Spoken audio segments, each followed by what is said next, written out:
We begin tonight with the kind of story that may make you want to hug your kid a little tighter in the morning and provide a bit of ammo the next time they complain about mowing the lawn. It is a story about children who spend their days underground, digging for coal. It sounds like something out of Charles Dickens, but it is happening today. And their one glimmer of hope could be a lesson for every kid in this country lucky enough to get a summer vacation. Tonight, ABC's Bob Woodruff explores the child miners of northern India. Deep in the mountains of northeast India, this is how the workday begins. A treacherous 5-story climb down slippery bamboo ladders. I think we're about 30 yards down. No safety gear, no emergency exits. Whoa, just keeps going deeper and deeper. A journey that becomes even more disturbing when you see the young coal miner leading the way. You live down here. His name is Pemba, and along with hundreds of other children, he's desperate enough and small enough to work this dark and dangerous underground system of tunnels nicknamed rat holes. 8 hours a day, 6 days a week, in one of the most frightening workplaces on Earth. This could collapse, huh? Where a good day ends with a few dollars.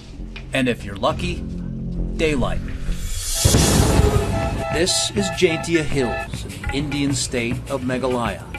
Stuck between China, Bangladesh, and Myanmar, it's an isolated world, but land rich with coal and money to be made. So when you're coming down the road, you can see this big pile of coal that's been dumped there by the trucks after they mined it up on the hill. This is really the business, the industry for all of the people down along the road. We meet women who spend their entire day busting up the coal, and the men who carry it to giant piles that are then trucked off to power factories in India and Bangladesh. We've come here with Rosanna Lingo, a social worker who grew up in this part of India. She warns what we're seeing is just the beginning. Her children's rights group, Impulse, recently uncovered something even more shocking in these hills. Many of these miners are children, some not even teenagers yet. They found and photographed hundreds of them. What's the youngest child you've ever known about that worked in the mine? 9 years old. 9 years old. She takes us to meet Pemba, a boy who has been working these mines since he was 12.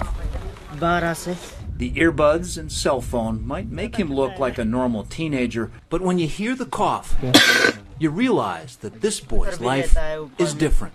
He has seen accidents where the roof have collapsed. You feel to some degree lucky that you have survived? As long as God is there with him, he doesn't feel scared of anything. Pemba leads us into the mine, where he works with his uncle. At just over 40 years old, he's a veteran of these mines. If they dig all day, they might collect a pile of coal worth about $10 US. Okay, going in. Oh my God. It's about 2 feet tall. How far does this go in? Flooding isn't our only concern. Tremors are felt here every day, and this region is due for a major earthquake. So you don't even go on your knees. You just do it on your feet? I can barely even fit. By now, we've descended into total darkness, into a confusing maze of tunnels. Pemba seems to laugh off the danger. Wow, we're probably about 60 yards down below the ground. The air is thick, and I'm finding it hard to breathe. To find our way out, we rely on a single flashlight. Very quick, because I think this battery's going out. This kind of child labor has been banned in India since 1952. But it's up to each state to enforce the law, and any authority is easily bribed. Plus, since India's constitution says the tribal and native people have first say over the land, there's not much to stop children like Pemba who have nothing else. Okay, no, let's go back. Okay? Okay. As we work our way back up, it's hard to imagine spending another minute in this place, let alone 8 hours a day. Freedom! When we were crawling in there, how could we have gotten out? Just by turning around? There's no other exit?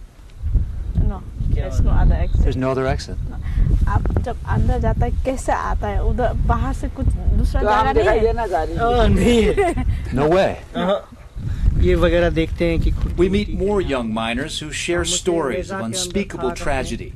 This boy watched as a collapse killed several of his friends.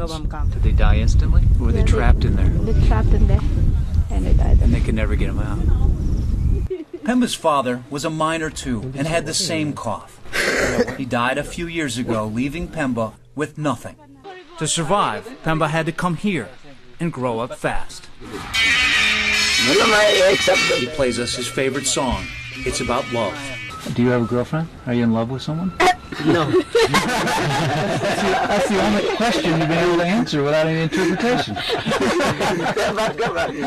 He does a lot of laughing with us. He does a lot of smiling. Does he just not know much outside this world, what life could be like? Yeah, he has never seen life outside this place because he works about 5 to 6 days a week. So Pemba has lived in the coal world really his entire life. Yeah. Then we discover something that helps us understand why Pemba risks his life down in that hole. Good morning. How many people have fathers or brothers that work in the mines? All of you. That's almost everybody. It's a private school. The principal, a former child miner himself. He built it to give children here a way out.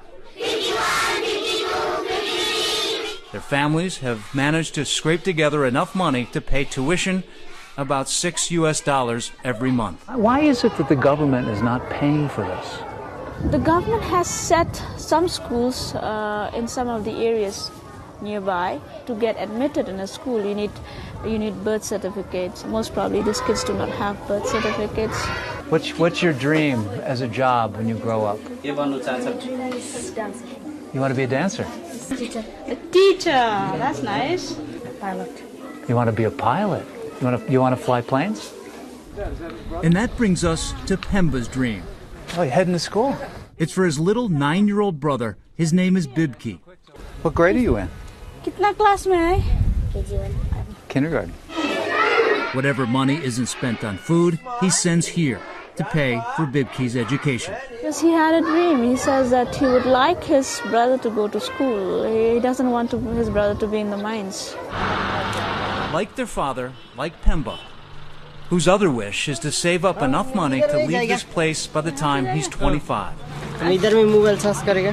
That means 8 more years of climbing down into the darkness of the rat holes. I'm Bob Woodruff for Nightline in Northeast India.